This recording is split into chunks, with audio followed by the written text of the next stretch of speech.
Baik, Assalamualaikum warahmatullahi wabarakatuh. Kami dari kelompok 8 akan membahas tentang tugas pertama kami mengenai tentang pengukuran indirect. Kami memiliki indirect pada studi khusus kami pada Vcom Digital Library. Baik, pertama-tama izinkan kami untuk memperkenalkan diri kami. Perkenalkan, nama saya Muhammad Ikram Gifari, NIM 30 2023 0035. Saya Wahyu Saputra Perdana, 130 2003 0022. Saya Ulan Rahmani, 130 dari 23 Saya Vanessa Violena 30 dari 30120. Baik, pada materi pertama akan dijelaskan oleh teman kami, Wulan. Oke, saya akan menjelaskan mengenai pengukuran perangkat lunak. Adapun pengukuran perangkat lunak yaitu proses pemberian nilai numerik atau profil terhadap atribut suatu sistem, komponen atau proses perangkat lunak untuk menilai kualitasnya.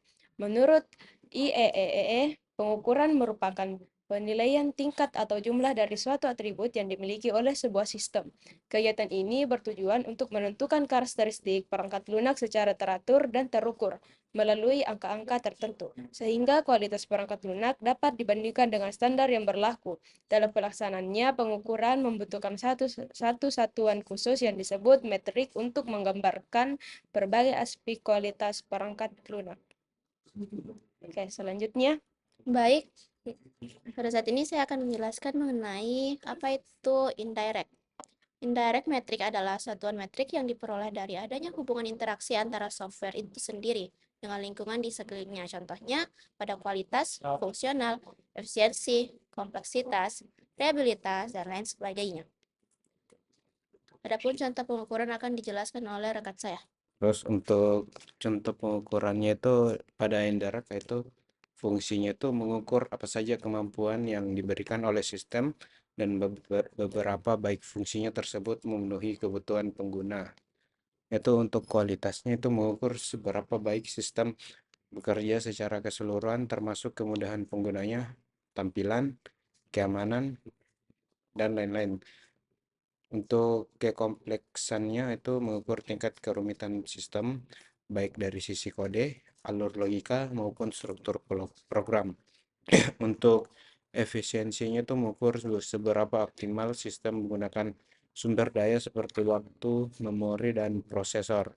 Dan keandalannya itu mengukur seberapa stabil dan konsisten sistem bekerja tanpa gagal dalam jangka waktu tertentu. Itu untuk pemeliharaannya itu mengukur seberapa mudah sistem diperbaiki, diperbarui, dan dikembalikan untuk memperbaiki bug dan fitur-fitur baru yang dapat dilakukan dengan mudah. Baik, saya pindah ke Ikram Gifari. Baik, demikian dari penjelasan terkait teori-teori yang ada pada dasar-dasar pengujian perangkat lunak dari teman-teman saya. Saya akan menuju kepada review lebih detail lagi terhadap prototype website yang kami buat. Baik, langsung saja. Oke, ini merupakan uh, kode website yang kami buat. Jadi kami menggunakan framework Laravel di sini. Di sini nggak sentuh run dulu.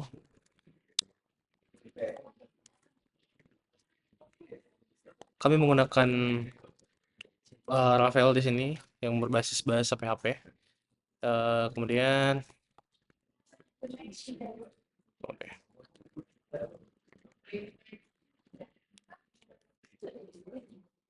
Baik, ini merupakan landing page yang kami miliki di website kami.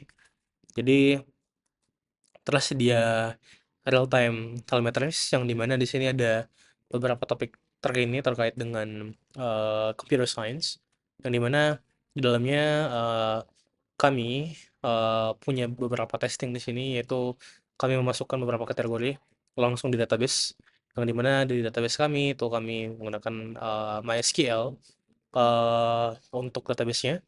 Di sini merupakan Vcom library yang dimana ada beberapa tabel dalamnya. Kemudian ada books, favorite, change looks, and whatever. Kategori job, migrations, etc. Dan ini merupakan sebuah landasan ataupun basis data yang berdiri pada backend atau database yang dimiliki oleh uh, website kami. Ini project tadi. Oke, kita akan menuju ke pembahasan berikutnya. Di sini ada beberapa hasil recommendations yang sudah kami gunakan untuk testing juga. Di sini ada beberapa buku yang kami gunakan sebagai testing. Di sini ada networking, IoT, cloud computing, UI UX engineering, artificial intelligence, cyber security, etc. And di sini juga ada fokus area di mana pada bagian sini kami akan menampilkan kategori-kategori study field yang available di fakultas kita yang bisa jadi UI UX, cyber security, networking, and artificial intelligence dan lainnya. Ada free upload yang di mana di sini akan menampilkan hasil uploadan buku yang di-upload oleh admin. Saya akan mulai dulu login sebagai admin. Ini adalah learning cockpit yang akan dimiliki oleh admin, yang dimana admin akan dapat melihat buku apa saja yang ada sih. Terus di sini ada admin panel, yang dimana admin bisa melakukan management dan melakukan upload terhadap buku. Di sini juga bisa untuk melakukan CRUD atau create update and delete. Nah, ini juga ada fitur unggah buku seperti ini, dan untuk metode testingnya akan kami paparkan pada pada apa ya, tugas kedua kami. Dan di sini juga bisa melakukan penghapusan, pengubahan, dan juga pertinjau ataupun review terhadap buku yang ada. Nah, di sini kita bisa buka open PDF-nya dan voila, seperti begini contohnya. Dan di sini juga kami memberikan beberapa fungsi ya. Pada di sini itu ada beberapa fungsi. Pertama, saya akan coba dulu lah login sebagai user. Kita login, mungkin kita buat akun dulu. Saya mematikan nama pribadi. Saya akan menggunakan akun pelajar.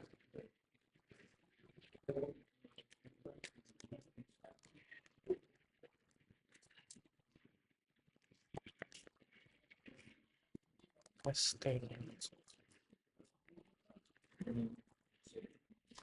Baik, ini proses pembuatan akun. Jadi saya sudah login sebagai user di sini, yang dimana ada beberapa fitur, yaitu fitur library. Kita bisa melihat buku-buku apa saja yang ada, terus personalisasi, yang dimana di sini diharapkan ke depannya ketika sudah banyak buku yang diupload, user atau pelajar atau mahasiswa dapat melakukan personalisasi. Preferensi mereka itu, minat dan bakatnya itu pengennya kemana sih. Nah, di sini ada fokus utama. Mereka tuh sudah ada vision ya, pengen mana ya. Kayak saya tertarik di kecerdasan buatan gitu contohnya. For example, fitur fokus pendukung itu kayak optional. Kayak mereka selain di artificial intelligence, mereka pendukungnya mau kemana? Mungkin ke IoT, mau di combine atau bagaimana? Terus gaya belajar mereka ini menyesuaikan dengan mereka tuh lebih kemana sih? Mereka lebih ke experience, ke project, atau mungkin terstructure, atau quiz, atau mungkin lebih ke membaca. Saya akan coba untuk membaca. Di sini juga ada durasi belajar gitu ya. Nah, di sini ada dari range 15 minutes to 120 minutes. Nah, ada 15 menit sampai 120 menit. Nah, setelah itu hasil analisisnya akan keluar. Di sini bidang probability-nya akan muncul beberapa, dan ini merupakan template dan juga ada rekomendasi baca. Oke, baik, lanjut ke fitur favorit. Nah, di mana di sini kita bisa masukkan ke favorit.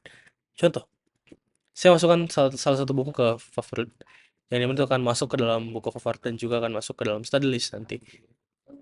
Saya akan coba. Nah, bisa lihat di sini. Dan nanti user bisa melakukan pembacaannya di sini. Oke, bisa di remove juga dan akan hilang dari bagian cockpit sini. Oke, baik. Sekarangnya itu review singkat dari website yang kami buat. Masih ada beberapa kekurangan di bagian desain, tapi secara fungsional kami harapkan sudah lebih daripada cukup. So, saya akan coba untuk melakukan satu buah perintah Laravel, yang dimana untuk melihat kompleksitas dan juga waktu yang digunakan untuk membuka sebuah fitur pada website ini, yaitu perintah php artisan test untuk melakukan tes indirect pada website, yang dimana di sini semua sudah pasti ya. Kita melakukan tes contoh pada juga autentikasi, yang dimana pada proses autentikasi itu ada login screen, ada identifikasi terhadap using screen, dan juga password, dan juga apakah user bisa login atau tidak. Kemudian ada verifikasi tes pada email, yang dimana email verifikasi, email dapat diverifikasi dan juga email tidak diverifikasi, atau singkatnya pada format email yang diinputkan. Kemudian ada juga password confirmation test, yang mana ini fokusnya pada mode login, confirm password, apakah password yang sudah dikonfirmasi itu sudah sesuai dengan password yang diinputkan sebelumnya. Lalu di sini kita juga tes juga reset password, yang dimana user ketika lupa terkait dengan passwordnya dapat melakukan proses reset password. Lalu ada update test. Di sini ketika password sudah diupdate, maka apakah password tersebut bisa digunakan lagi atau tidak. Terus registration test, yang dimana di sini ketika user baru telah melakukan registrasi, itu akan masuk ke dalam database user. Kemudian ada contoh juga di sini sebagai example test saja. Lalu ada profile test, yang dimana ada profile page yang bisa di-display dan juga profile information yang bisa diupdate, dan email verification statusnya itu tidak bisa diubah lagi ya. Terus user bisa menghapus akun mereka. Terus pada harus masukkan dulu passwordnya jika ingin menghapus akunnya. Kemudian pada bagian kanan sini kita dapat melihat kompleksitas waktu yang digunakan, yang dimana kurang dari 1 detik, bahkan 0,01 detik untuk melakukan sebuah proses, dan juga di sini durasinya 1,6 detik ya, merupakan kualitas yang cukup cepat. Baik, sekarangnya mungkin begitu dari kelompok kami terkait dengan website yang kami buat prototipe-nya, dan juga demikian juga review singkat terkait dengan penggunaan website, dan juga bagaimana sih testing yang akan digunakan pada proses indirect ini. Baik, silakan teman-teman, berapa lagi? Oke, jadi kita akan ke konklusi. Terima kasih. Jadi kami pada kali ini menggunakan indirect, pengenalan indirect, yang dimana kami fokus terhadap fungsi-fungsi yang ada, dan juga sepercepat terhadap proses komputasi yang digunakan dalam mengakses fitur-fitur yang ada dalam website ini, terkhususnya di bagian login dan juga beberapa fitur-fitur lainnya. Diharapkan dengan ini kami dapat memprovide dan membawakan hasil yang baik dalam tugas pertama kami ini. Terima kasih. Lebih dan kurangnya mohon maafkan. Hormat kami kepada dosen pengampu kami, kepada Ibu Putri Lokapitasari Bawahan.